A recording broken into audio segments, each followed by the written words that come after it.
this is it. Yeah, as always, you ever look at your feet and go like, yo, thank you. You know what I mean? Like, thank you for carrying me for 40 years on this earth and just making sure I go from point A to point B, and I'm able to go to school and walk my dog. I don't have a dog, but walk with my friends. Do we ever go like, oh, thank you, knee, thank you, hip? You know, I feel like this whole idea of being grateful for your body and being, it's just like lost in the world right now, you know? Or we don't even think about it. I think it's very natural as a company goes through different chapters and phases, and as we all evolve, to be able to revisit and just say, is this serving us? And I think the answer we were coming up with the last few years is like, in some ways yes, and in some ways no. So let's look at what's working and what will continue to work in the years ahead, and what actually isn't in service of the greater mission and what we're trying to accomplish here as a collective. So I don't think it's anything more grand than that. It's just like, I think it's actually good hygiene for a company as we continue to evolve. And I would hope 5 years from now, we actually revisit our core values and revisit our North Star statements and say, do these still hold true? Because if not, then we're not accurately representing the company and the people and the hundreds of people that are kind of showing up in service of this mission. And if we have the wrong mission or we're pointing the ship in the wrong direction, that's not helpful to any of us. So. Yeah, and I think over the last 10 years, we've been to so many iterations of everything essentially, and we were never able to essentially have the same core messaging across the whole company. It was just different versions of, depending on who you saw or at what phase or who you spoke to or what region you're in. The messaging was the same-ish. Was kind of like the energy, And I think that especially if we're trying to bring this idea of future-proof to the entire planet, we really have to all be saying the exact same thing. So I think this rebrand and this whole brand refresh gives us that opportunity to really clean out our messaging and get everyone essentially on the same page. Right. So they get your reaction. So our vision, we envision a healthier world where every human is empowered to care for their bodies with clarity and confidence. Yeah, those two words, clarity and confidence, were so intentional, and a lot of wordsmithing went into that. And we spent a lot of time talking, and Vinh would always be like, we are clearing up the confusion, right? People are so confused about how to take care of their body. And what we realized is clarity is important, yes, but until people have the confidence to act on it, knowledge is useless. Knowledge is not power.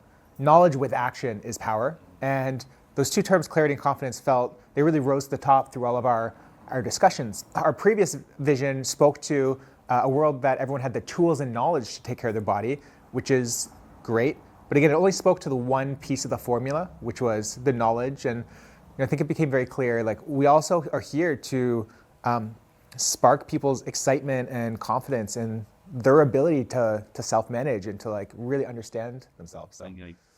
Yeah, and then I always use this analogy to the when I speak to the consumer is in the dental health world, everything is just so clear.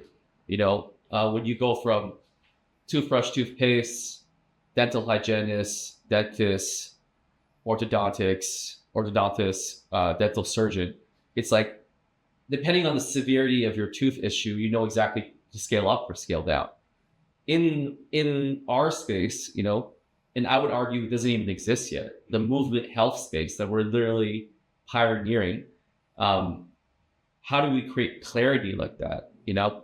If you have back pain, what do? Do you stretch? Do you not stretch? Do you heat? Do you ice? Do you walk it off? Do you see chiral, physio, massage, acupuncture, rub it, Reiki, yoga? That's endless, Do you know how confusing it is for the consumer? It's confusing for practitioners. So imagine the person that didn't go to school, right? So, again, it's how do we, bring clarity to that whole world, and then creating all of that is kind of I think would be really helpful for everyone on this planet. So. And the last piece there is we intentionally use the word healthier world to open that statement because we see the path. And we've seen this within our own communities and our own clinics. when people are empowered with the knowledge and the confidence to take care of themselves, they do. And it is really powerful to watch, people have agency in their own healthcare, in their own health. Our mission is to raise body IQ globally. Yeah, again, to the point of clarity and confidence, it's like, how do you have clarity and confidence if you don't have any kinesthetic understanding of your body? Essentially, how do you have clarity without essentially body IQ? Is entailing the point of what we're trying to do. And then, again, the information is not readily available, and also the information is also in the world today. Information is kind of everywhere. Do you trust like all these Instagram posts, Instagram experts that are coming out? Do you trust this random TikTok that you saw? Do you trust this random article that you read on back pain? There's just so much information out there. It's like, also by bringing clarity, we want to do so by being like the trusted provider of that information as well. We want to be the person that you turn to raise your body IQ, right? Whether it's through coming to the clinics, or whether it's through interacting with our blog or interacting with any of our practitioners, Well, I think even as a concept of body IQ, I think the average person understands what IQ is, right? That's being smart and being able to kind of use your brain's horsepower. People understand EQ, like what that means to be able to connect socially and understand people and move with empathy. And body IQ is really this new concept that came to us when we're like, at Myo, we really help people make sense of their body. And even our tenets, like our session principles, is we want to make sure people have aha moments. Like, you should be smarter every session you leave. When you come in, you will learn something about your body, and that should compound over time. And I think that something we see a lot of commonality across all of our clients is they have a curiosity and a thirst to understand their own body more. So this concept of body IQ was really summarizing kind of these concepts of like, not only do clients have the will and have the interest, but also that's really what we're set up. We are educators, and we want to spark that awareness so people become smarter about their body. And then this last word we've attached to this mission of globally is to remind ourselves of what our genuine ambitions are, which is, we've already become multinational in terms of operating across 2 countries, and like we see a path to operating across many countries in the future.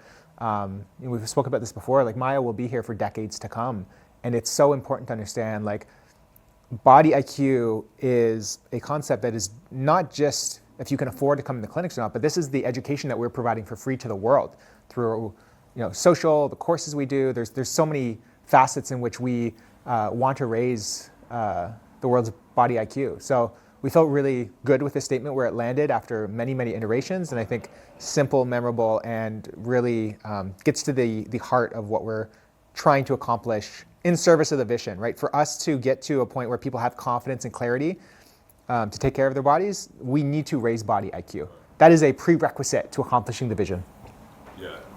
Yeah, and on a more technical aspect, it's like, everyone who runs should understand pronation supination in their foot. Everyone who plays golf should understand hip internal rotation. Anyone who does anything physical with their body should understand what are the prereqs that are required to accomplish that movement. And it's actually not that complicated if you're taught these things in a very simple manner, but again, it's just because the information is not readily available, or it's kind of held in a box, in the expert box, and then the patients are told, or the clients are told not to worry. I got this, I'm the expert. That's also kind of creates that division of information. Yeah. What I love about the idea of raising body IQ globally is, it sets us up for innovation to like think futuristically. Right? Today we operate clinics, and that is the mode that we help people raise their body IQ. And often we get questions about content we put out on Instagram and educating there, and activations and working out in the community, and like all of these are other modes to raising body IQ globally. And I think we could appreciate that out of our clinics. There's only so many people that could ever enter those doors, and for we to do that across the globe, there has to be other needs that we're able to raise people's body IQ. I mean, we've been messing around talking about writing a children's book, right? Yeah. Like all of those are opportunities to raise the so just like it helps us to look futuristically beyond what we do today, which is operate out of us. So this one's interesting because I feel like this has been a part of our DNA for a really long time, and we now are putting pen to paper, but our purpose is to heal the world. And I feel like that's part of our origin story, but like, what are your reactions? I mean, I just genuinely love it because I felt like back then when we were just like us three plus Boris and Mike, it was like, that's kind of what we were saying to everybody. Oh, what are you guys out here doing? Oh, we're like hashtag heal the world. You know, it became a huge hashtag. Like thousands of people were posting. I mean, literally. And I guess maybe it was like in our youth and ignorance, we're like, yeah, we can do it, right?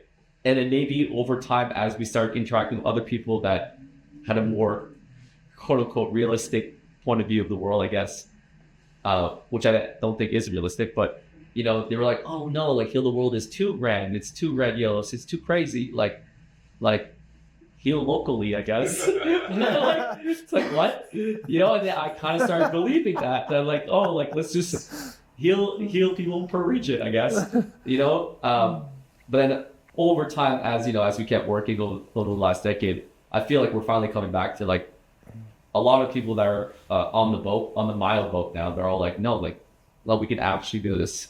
We can actually get the world. So hearing it again, be part of our messaging, being part of conversation, like it excites me because it's like I don't want to just heal locally, you know. I want to heal globally, right? I want to heal people on Mars, you know. So Beautiful. Yeah, well said. I have 3 things to say about Heal the World. And we're very passionate about it. So I'm going to like go passionate for a second. One is every single clinician that goes to school, if you strip away everything else, what do they genuinely want to do with this like altruistic heart is heal people and help people and just be there for people. And they get pulled into this industry that is so fucked up and has all these misaligned incentives, has systems meant to completely reward the insurers versus actually just like be in service of these amazing healers.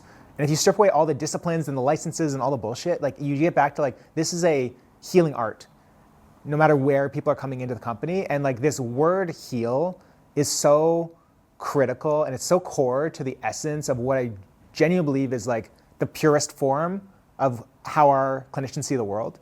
But they don't have the space to do that. So we want to give them permission to say, yes, like you are a healer. And this mission is so grand and ambitious and everything that the only way we can summarize it up is heal the world. Because it's actually a reminder for us when we feel like a case of realism coming on, like, oh, we need to heal locally because the budget's this or the targets are this. It is a reminder, especially for Vin and I, to be like, don't settle. Because Myo can be a one-of-one global company changing the face of therapy across the fucking globe. And for us to get stuck in getting only halfway there, I think is a huge disservice to the decade plus we've all put in, but like for what we owe the future. Like what do we owe the clinician coming out of school a decade from now? If you really think about that, that is weight. You know, like what is the chiro coming out of New York chiropractic school? Yeah, dude, but like 10 years from now, seeing 2 decades of your work, of how much we have shaped the profession, like, are you kidding me? So that purpose, if it means nothing to anyone but us 3, it ships. That's boiled into the, like, that is it. That's the brand right there. So that's what comes up when I hear it. It is just like this reminder, like, be crazy. And I think it has steered us right in every way. Like it is really the mark of authenticity. And I think especially for us 3, it reminds us of these like young, crazy days when we were trading out of the most random place in the world, hotel rooms, nightclubs, everything, everywhere. But that purpose has stayed true. It really has. Yeah, like that little dip somewhere along. Now feels bright. As it does. That's why we need North Stars, right? When we lose our way, why do we have a North Star? It is an orientation mark. We believe the only thing you truly own is your body, and caring for it is essential to living a fulfilled life. I mean, that's from Brand Book V1. Yeah, you know? That's Brand Book V1. This is pre-Scott. This is pre-everybody, you know? I mean, I kind of iterated on it earlier, but it's like, yeah, it's just, It's like how do we like just care about so many things? And I don't want to use the term useless, but just so many things that are not like core to like the human experience, right? But we don't like, take care of our bodies. How do we like spend so much time caring? And this is again a tangent. How do we care so much about like, how these strangers feel about us, but like we don't even remember to like call our parents like weekly or daily. You know what I mean? It's just like we just like start caring about all this other stuff, whether it's due to marketing or whether it's due to like, insecurities or whatever it is that we're going through in life. And it's like we just really forget like what this whole life is about, love, memories, relationships, fucking just, caring for each other. And also caring for ourselves, right, our body. So, Right. again, our true possession, so like, that's kind of like why I still totally believe in that sentence. So. I think to build on that, like I genuinely believe the most fulfilling experiences we have as humans is embodied experiences when we are fully present in these vessels that we're all kind of on this journey about. And I think that society is creating a bunch of disembodied. We live in the cloud and on our phones and in the past and the future and plans and memories and all of this. And I actually think that in this moment, what do we have? It's the presence of our physicality and where we are and what we can experience in this lifetime. And I think that it's such an important reminder of like, things will come and go, people will come and go, but this is the universal constant from birth to death that takes us all through this journey. And it is how we experience this entire universe. So it's a really special thing. And I think it's easier than ever before to actually forget about our bodies. Again, this word disembodied, like we are pulled out of it constantly. And it's a good reminder, like this is it. This is it. Yeah, I was always thinking like, do you ever look at your feet and go like, thank you? You know what I mean? Like, thank you for carrying me for 40 years on this earth and just making sure I go from point A to point B, and I'm able to go to school and like walk my dog. I don't have a dog, but walk with my friends and like just, like, do we ever go like, oh, thank you, knee, thank you, hip? I feel like this whole idea of being grateful for your body and being, it's just like lost in the world right now, or we don't even think about it. Yeah. And by the way, when you do lose it, like a back issue or you break a leg or something, like it is all consuming. It's the only thing we think about. And then as soon as we're back to normal, it just fades into the background, So I think to Vin's point, like just finding a really healthy sense of gratitude and self-respect around our bodies. And I think that back to this idea of future-proof, like that really is what it is like paying your body the respect it deserves. Like how are you filling up that cup and making sure your body is able and capable of enabling you to do what you want to do for the rest of your life. So that's why we use that word fulfilling in there, because what's fulfilling may be different to each of us, but at the end of the day, it's like creating the agency in our bodies to go and do that thing. Right. Yeah, coming back to, the mission and the body IQ, like it's interesting, talking about gratitude and just being present in your body, what it's capable of doing. And, I think about as you raise body IQ, you look at your foot and the amount of things that have to go right to get you to walk dock that you don't have. But the higher your body IQ, the better, the more you understand what it takes for your body to be able to accomplish these incredible feats. So yeah, I think as people look at themselves, the more they understand what it takes for them to locomote through life, I think the appreciation levels. Absolutely, exactly. And then again, you increase body IQ, you increase clarity, you increase appreciation for your body, you increase, now that I respect my body and I'm grateful for my body, now I'm actually going to do something about it to maintain my body,